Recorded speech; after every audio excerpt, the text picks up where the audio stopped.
Hello everyone, आज हम start कर रहे हैं बॉडी फ्लूइड्स एंड सर्कुलेशन के 15 असर्शन रीजन क्वेश्चंस को। देखते हैं कौन कितने सही कर पाता है। और इसको 15 असर्शन रीजन क्वेश्चंस मत समझा करिए आप लोग प्लीज़। इसको ये मत समझो कि क्वेश्चन है यार मेरे को नहीं करना, फालतू है, बायो में सिर्फ एनसीईआरटी पढ़ लेते हैं। ठीक है, ये सारे क्वेश्चन एनसीईआरटी बेस्ड ही और ये सारे क्वेश्चंस के थ्रू आपका पूरा चैप्टर रिवाइज हो सकता है। अगर आपको चेक करना है कि आपने कितना अच्छे से इस चैप्टर को पढ़ा है तो इन क्वेश्चंस को ज़रूर देखिएगा।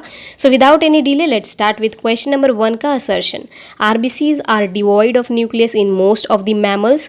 तो असर्शन बिल्कुल ट्रू है, क्योंकि बहुत सारे मैमल्स जो हायर मैमल्स होते हैं, हम लोग में भी, ह्यूमंस के अंदर भी जो आरबीसीज होता है उसके अंदर न्यूक्लियस नहीं होता है। क्यों नहीं होता है? ताकि वो जो ओवल होता है, ओरिजिनली तो ओवल शेप का होता है, बट न्यूक्लियस निकाल दो तो बाई कनकेव शेप का हो जाएगा और इसका सरफेस एरिया बढ़ जाता है ताकि ये एफिशिएंट ऑक्सीजन के ट्रांसपोर्ट को कर सके। तो असर्शन बिल्कुल ट्रू है। रीजन दिया that entire cytoplasm of RBC is filled with red color iron containing complex protein called hemoglobin। तो रीज़न बिल्कुल ट्रू है, क्योंकि आरबीसी है, आरबीसी क्या है, सेल है, उसके अंदर क्या होगा, साइटोप्लाज्म होगा और उसके साइटोप्लाज्म में रेड कलर का आयरन कंटेनिंग कॉम्प्लेक्स प्रेजेंट होता है जिसको हम लोग बोलते हैं हीमोग्लोबिन। हीमोग्लोबिन बायोमोलिक्यूल्स में भी हमने पढ़ा है, वो एक क्वाटर्नरी प्रोटीन है। तो असर्शन रीजन दोनों करेक्ट है, बट रीजन एक्सप्लेन नहीं कर असर्शन को कि why RBCs are devoid of nucleus. RBCs are devoid of nucleus क्योंकि मैंने इसका रीजन आपको स्टार्टिंग में ही बताया था, ताकि इनका सरफेस एरिया बढ़ सके और ये एफिशिएंट ऑक्सीजन ट्रांसपोर्ट को कर सके। इसलिए option number B will be the right answer. Question number 2 का असर्शन दिया है that type O blood group individuals are called universal donors. तो मेरे जैसे लोग जो ओ ब्लड ग्रुप वाले होते हैं, इंडिविजुअल जिनका ब्लड ग्रुप ओ होता है, उनको यूनिवर्सल डोनर्स बोलते हैं, जो दूसरों को ब्लड को डोनेट कर सकते हैं। क्यों कर सकते हैं? क्योंकि हमारे ब्लड ग्रुप के ऊपर जो आरबीसी है उसके ऊपर दोनों एंटीजन प्रेजेंट नहीं होते हैं, ना एंटीजन ए होता है ना एंटीजन बी होता है। तो जब कोई एंटीजन है ही नहीं तो ये किसी एंटीबॉडी से रिएक्ट भी नहीं करेगा। तो हमारे वाला ब्लड ग्रुप, जो मेरा blood group O blood group है, इसको अगर हम किसी को देंगे तो वो मेरे ब्लड ग्रुप के जो आरबीसी है उसके ऊपर एंटीजन है ही नहीं। जब एंटीजन नहीं है तो जिसको हम दे रहे हैं तो उसका एंटीबॉडी हमारे आरबीसी के साथ रिएक्ट नहीं करेगा, क्योंकि एंटीजन नहीं है। इसलिए हम लोग यूनिवर्सल डोनर होते हैं।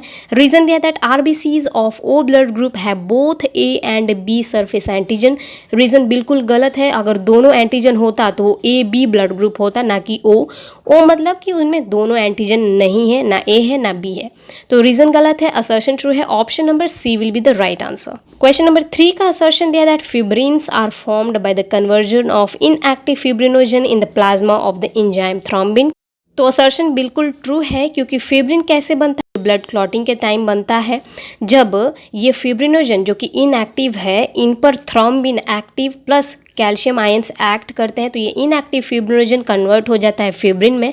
तो असर्शन बिल्कुल ट्रू है। रीजन दिया that plasma without fibrinogen and blood corpuscle is called serum. Reason भी बिल्कुल ट्रू है, क्योंकि प्लाज्मा क्या होता है, ब्लड का लिक्विड मैट्रिक्स वाला पार्ट जिसको हम लोग प्लाज्मा बोलते हैं। ब्लड में 2 पार्ट्स होते हैं, formed elements and plasma. Plasma 55% constitute करता है एंड फॉर्म्ड एलिमेंट्स 45%। तो फॉर्म्ड एलिमेंट्स को अगर ब्लड में से निकाल दोगे तो क्या बचता है, प्लाज्मा।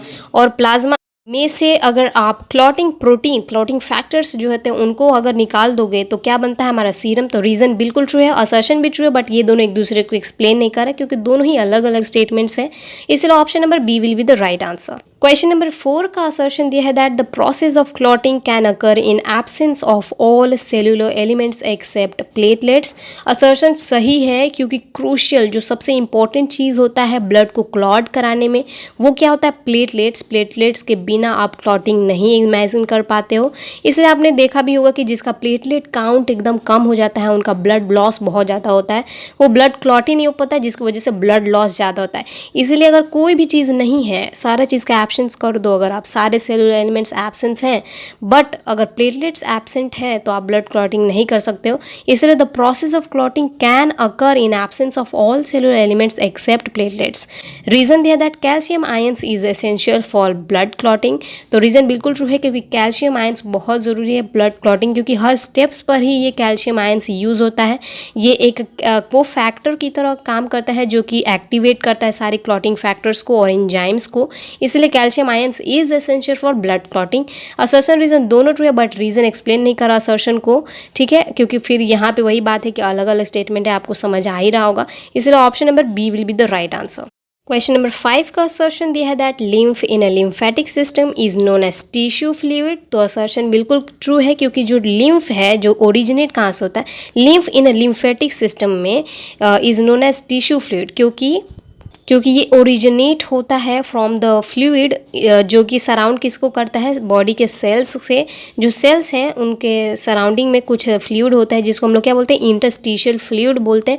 उन्हीं इंटरस्टिशियल फ्लूइड से ये ओरिजिनेट होता है, ये बनता है फ्लूइड जिसको हम लोग बोलते हैं लिम्फ, इसलिए इसको हम लोग क्या बोलते हैं, टिश्यू फ्लूइड बोलते हैं। तो असर्शन बिल्कुल ट्रू है। रीजन दिया था lymph consist of plasma protein RBCs and WBC. तो रीज़न बिल्कुल गलत है क्योंकि लिम्फ में ये नहीं होता है। आरबीसीज तो बिल्कुल होते नहीं, लिम्फ में प्राइमरीली कंटेन करता है डब्ल्यूबीसी को, लेकिन आरबीसी इसके अंदर प्रेजेंट नहीं होता है। कुछ प्लाज्मा के प्रोटीन्स प्रेजेंट होते हैं लेकिन इनके अंदर जो आरबीसी है ये प्रेजेंट नहीं होता है, प्राइमरीली डब्ल्यूबीसी प्रेजेंट होता है। तो रीज़न गलत है बट असर्शन इज ट्रू, इसलिए option number C will be the right answer. Question number 6 का असर्शन दिया that closed circulatory system is less efficient than open circulatory system. तो असर्शन बिल्कुल गलत है क्योंकि हमें अच्छे से पता है कि जो क्लोज्ड सर्कुलेटरी सिस्टम है वो ज़्यादा एफिशिएंट होता है than open circulatory system. Open circulatory system lower organisms में मिलते हैं और closed circulatory system higher organism जैसे कि हम ह्यूमन से इनमें प्रेजेंट होता है। Close circulatory system are more efficient क्योंकि यहाँ पे ब्लड वेसल जो होते हैं वो क्लोज एक नेटवर्क फॉर्म करता है जहाँ पे अच्छे से पूरे बॉडी में ब्लड का ट्रांसपोर्ट हो पाता है, इसलिए असर्शन गलत है। रीजन दिया that the blood flow is fast in closed circulatory system than in open circulatory system. Reason बिल्कुल ट्रू है क्योंकि क्लोज्ड सर्कुलेटरी के सिस्टम एक नेटवर्क फॉर्म करता है वेसल्स का, जिसके वजह से अगर पाइप लगा, देखो आप पानी को ऐसे ही रोड पे फैला दो और पानी को पाइप के थ्रू नेटवर्क के थ्रू फैलाओगे तो वो ज़्यादा फास्ट फ्लो करेगा। वैसे ही ब्लड फ्लो इन नेटवर्क्स में क्लोज सर्कुलेटरी सिस्टम के अंदर क्या होता है, फास्ट होता है दैन ओपन सर्कुलेटरी सिस्टम। तो असर्शन गलत है बट रीजन ट्रू है, इसलिए option number D will be the right answer. अगला question which is question number 7 का असर्शन दिया that double circulation is complete in amphibians and reptiles. तो assertion बिल्कुल ट्रू है क्योंकि डबल सर्कुलेशन जो होता है वो इनकम्प्लीट होता है किसमें, एम्फीबियंस एंड रेप्टाइल्स में। मतलब कि इसमें जो डबल सर्कुलेशन वो कंप्लीट नहीं होता है, इनकम्प्लीट होता है। क्यों, रीजन से समझ लेते हैं। रीजन दिया है that in amphibians and reptiles oxygenated and deoxygenated blood comes from the left and right atrium respectively and get mixed up in a single ventricle। इसीलिए इनका जो डबल सर्कुलेशन है वो कंप्लीट नहीं कहेंगे, इसको हम लोग क्या बोलते हैं, इनकम्प्लीट। ऑक्सीजनेटेड वाला ब्लड कहाँ आता है, लेफ्ट एट्रियम में, और जो डीऑक्सीजनेटेड ब्लड होता है वो राइट एट्रियम से आता है और दोनों ही मिक्स हो जाते हैं, सिंगल नीचे एक वेंट्रिकल प्रेजेंट होता है उसमें, इसलिए इनका जो मिक्स्ड सर्कुलेशन है इनकम्प्लीट सर्कुलेशन होता है। तो assertion and reason both are true and reason is the correct explanation of assertion, इसलिए option number A will be the right answer. अगला question which is question number 8 का assertion दिया है that there is no mixing of oxygenated and deoxygenated blood in the human heart. तो assertion बिल्कुल true है क्योंकि हमारे ह्यूमन्स के अंदर हार्ट जो है वो 4 चैम्बर्स में डिवाइडेड होता है, 2 एट्रिया होते हैं, 2 वेंट्रिकल होते हैं। यहाँ पर जो है ब्लड मिक्स नहीं होता है एम्फीबियंस एंड रेप्टाइल्स की तरह, यहाँ अलग अलग आता है, अलग एट्रियम से वेंट्रिकल में एंड लेफ्ट एट्रियम से लेफ्ट वेंट्रिकल में। तो oxygenated blood and deoxygenated blood यहाँ में ह्यूमन हार्ट में मिक्स नहीं होता है। Reason there are valves are present in the heart which allows the movement of blood in one direction only. तो रीज़न बिल्कुल ट्रू है क्योंकि ह्यूमन्स हार्ट के अंदर क्या प्रेजेंट होता है, वाल्व्स होते हैं जो कि प्रेजेंट होते हैं इन हार्ट्स के बीच में, जैसे एट्रिया हो गया, वेंट्रिकल हो गया, इनके बीच में प्रेजेंट है। तो ये वाल्व्स क्या कराते हैं कि ब्लड का जो फ्लो है उसको एक ही डायरेक्शन में फ्लो कराने के लिए रिस्पॉन्सिबल होता है, बैकवर्ड फ्लो ना हो इसलिए वाल्व्स प्रेजेंट होते हैं। तो असर्शन और रीज़न दोनों ट्रू है बट रीज़न एक्सप्लेन नहीं कर रहा है असर्शन को, क्योंकि वाल्व्स का प्रेजेंट होना ये नहीं बताता है कि उनमें जो ऑक्सीजनेटेड ब्लड और डीऑक्सीजनेटेड ब्लड में मिक्सिंग नहीं होगी, इसलिए option number B will be the right answer. Question number 9 का असर्शन दिया that left atrium has the thickest muscle. तो असर्शन बिल्कुल गलत है क्योंकि लेफ्ट एट्रियम में नहीं, उस वाले हार्ट के उस पार्ट में थिकेस्ट मसल होंगे जिसको पूरे बॉडी में ब्लड को फ्लो कराना है। तो लेफ्ट वेंट्रिकल हमारा जो है वो रिस्पॉन्सिबल होता है to distribute the flow of blood पूरे शरीर के अंदर, इसीलिए लेफ्ट वेंट्रिकल में थिकेस्ट मसल पाए जाते हैं। रीज़न दिया that left atrium receives blood from the lungs. तो रीज़न बिल्कुल ट्रू है, क्योंकि लेफ्ट एट्रियम में कहाँ से ब्लड आता है, लंग्स से।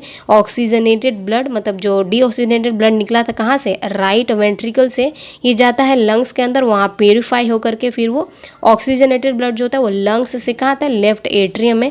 तो रीज़न बिल्कुल ट्रू है that left atrium receives blood from the lungs, लेकिन असर्शन गलत है, इसलिए option number D will be the right answer. अगला question which is question number 10। Question number 10 का असर्शन दिया that sinoatrial node SAN is called the pacemaker. तो assertion बिल्कुल true है, क्योंकि SAN जो होता है वो क्या होता है, पेस मेकर कहलाता है, जो कि हार्ट बीट को इनिशिएट करता है, यहीं से हार्ट बीट स्टार्ट होती है। हार्ट बीट करना, हार्ट का बीट स्टार्ट होता है यहाँ से। रीज़न दिया that SAN generates the maximum potential maximum number of action potential and is responsible for initiating and maintaining the rhythmic contraction of the heart। इसलिए जो SAN है उसको हम लोग क्या बोलते हैं, pacemaker of the heart बोलते हैं। क्यों, क्योंकि ये सबसे ज़्यादा maximum number of action potential को जनरेट कराता है और रिस्पॉन्सिबल होता है for initiating and maintaining the heart के कंट्रैक्शंस जो है रिलैक्स करना, कंट्रैक्ट करना, उनके रिदम को, हार्ट के रिदम को मेंटेन करने के लिए रिस्पॉन्सिबल होता है SAN, इसलिए इनको पेस मेकर बोलते हैं। तो option number A will be the right answer. Question number 11 का असर्शन दिया that a contraction of heart is called systole and it's relaxation is called diastole. तो असर्शन बिल्कुल ट्रू है, क्योंकि कंट्रैक्ट कर रहा है हार्ट, क्या करता है, कंट्रैक्ट करता है, रिलैक्स करता है। हार्ट की कॉन्ट्रैक्शन को हम लोग सिस्टोल बोलते हैं। सिस्टोल जो कि एक ग्रीक वर्ड है, उसका मतलब ही होता है कॉन्ट्रैक्शन, और रिलैक्सेशन को क्या बोलते हैं, डायस्टोल। डायस्टोल भी वही ग्रीक वर्ड है जिसका मीनिंग क्या होता है, रिलैक्सेशन। तो कॉन्ट्रैक्शन को सिस्टोल एंड रिलैक्सेशन को डायस्टोल बोलते हैं। तो असर्शन करेक्ट है। रीज़न दिया that the contraction and relaxation of heart constitute a heartbeat। तो रीज़न बिल्कुल ट्रू है, क्योंकि एक कंट्रैक्शन और एक रिलैक्सेशन दोनों मिला करके एक हार्ट बीट को करता है, धक धक धक धक इस तरह से। तो एक धक धक जो है वो क्या है, धक धक नहीं बोलेंगे, बायो की भाषा बोलेंगे हम लोग लब डब, लब डब, ठीक है। तो एक लब डब मिला करके एक हार्ट बीट को कंस्टिट्यूट करेगा। तो असर्शन और रीज़न दोनों ट्रू है, but reason is not explaining the assertion, इसलिए option number B will be the right answer. Question number 12 का असर्शन दिया है that there are 72 to 75 heart beats per minute on an average when a person is performing normal work. तो assertion क्या दिया है कि जब कोई पर्सन नॉर्मल वर्क कर रहा होता है तो उसकी जो हार्ट बीट है वो 72 75 टाइम्स हार्ट उसका बीट करता है एक मिनट में। तो असर्शन बिल्कुल ट्रू है। रीज़न से समझ लेते हैं। रीज़न दिया that 1 heart beat is completed in 0.8 second. तो रीज़न बिल्कुल ट्रू है और असर्शन भी ट्रू है, और रीज़न एक्सप्लेन कर रहा है असर्शन को, क्योंकि 72 to 75 हार्ट बीट्स होती हैं पर मिनट में। क्यों, क्योंकि एक हार्ट बीट को कंप्लीट होने में 0.8 सेकेंड्स लग रहे हैं। और इजी वे में आप समझो अगर कि 0.8 सेकेंड में एक बीट आ रही है तो 60 सेकेंड्स में कितनी आएगी, 60 इंटू 1 बीट डिवाइडेड बाई 0.8, तो इसको कैलकुलेट करोगे तो 75 बीट्स आएंगी। तो इस तरह से ये रीज़न एक्सप्लेन भी कर रहा है असर्शन को, इसलिए option number A will be the right answer. Both assertion and reason are true and reason is the correct explanation of assertion. Question number 13 का असर्शन दिया that the cardiac output of an ordinary man and of an athlete is the same. तो assertion बिल्कुल गलत है, क्योंकि cardiac output जो कि equal होता है इनटू स्ट्रोक वॉल्यूम और हार्ट रेट पर, तो ये दोनों चीज़ पर डिपेंड करेगा। क्योंकि एक ऑर्डिनरी मैन तो ऑर्डिनरी मैन है, लेकिन एक एथलीट एथलीट है। तो एथलीट क्या है कि जो एथलीट्स होते हैं उनका जो क्षमता होता है ज़्यादा, हार्ट रेट उनका ज़्यादा होता है और स्ट्रोक वॉल्यूम भी उनकी ज़्यादा होती है। स्ट्रोक वॉल्यूम क्या होता है कि अमाउंट ऑफ ब्लड जो पंप होता है वेंट्रिकल्स से, तो स्ट्रोक वॉल्यूम में उनमें डिफरेंट करेगा, ज़्यादा होगा इनफैक्ट एथलीट्स के अंदर ऑर्डिनरी मैन से। तो कार्डियक आउटपुट भी जो है वो वेरी करेगा, एथलीट्स में ज़्यादा होगा एंड नॉर्मल मैन के अंदर कम होगा। रीज़न दिया that cardiac output gets altered with change in stroke volume and heart rate. यही मैंने आपको बताया था कि जो कार्डियक आउटपुट होता है वो किससे अल्टर हो सकता है, किससे चेंज हो सकता है, स्ट्रोक वॉल्यूम और हार्ट रेट से चेंज हो सकता है। आप दोनों में से कोई भी चीज़ को बढ़ा दो, कम कर दो तो कार्डियक आउटपुट भी बढ़ जाएगा, कम हो जाएगा। असर्शन गलत है बट रीजन ट्रू है, इसलिए option number D will be the right answer. Question number 15 which is our last question. 14 को मैंने स्किप कर दिया था क्योंकि मेरे को ये नहीं लगा कि एनसीईआरटी बेस है, वो थोड़ा सा बाहर था, इसलिए मैं उसको नहीं करा रही हूँ। अगला क्वेश्चन विच इज़ लास्ट 15, इसका असर्शन दिया that neural signals from sympathetic nerves can increase the strength of ventricle contraction. तो असर्शन बिल्कुल ट्रू है क्योंकि सिंपैथेटिक एंड पैरासिम्पैथेटिक दो तरह के नर्व्स हैं, उनमें से सिंपैथेटिक वाला जो होता है ना, कुछ भी करा लो, वो सिंपैथेटिक नर्व्स जो होती हैं वो किसी भी चीज़ को बढ़ाता ही है वो, ठीक है। तो यहाँ पे in strength of ventricle contraction, ventricles को कंट्रैक्ट कराने का जो स्ट्रेंथ है उसको बढ़ा देता है। सिग्नल अगर दोगे कहाँ से, सिंपैथेटिक नर्व्स से, तो जितना ज़्यादा कंट्रैक्ट कराओगे उतना ज़्यादा उसके अंदर से ब्लड बाहर निकलेगा। असर्शन ट्रू है। रीजन दिया that parasympathetic neural signals synergistically act with sympathetic neural signal to increase the cardiac output. Reason गलत है क्योंकि पैरासिम्पैथेटिक का काम उल्टा होता है एकदम सिंपैथेटिक से।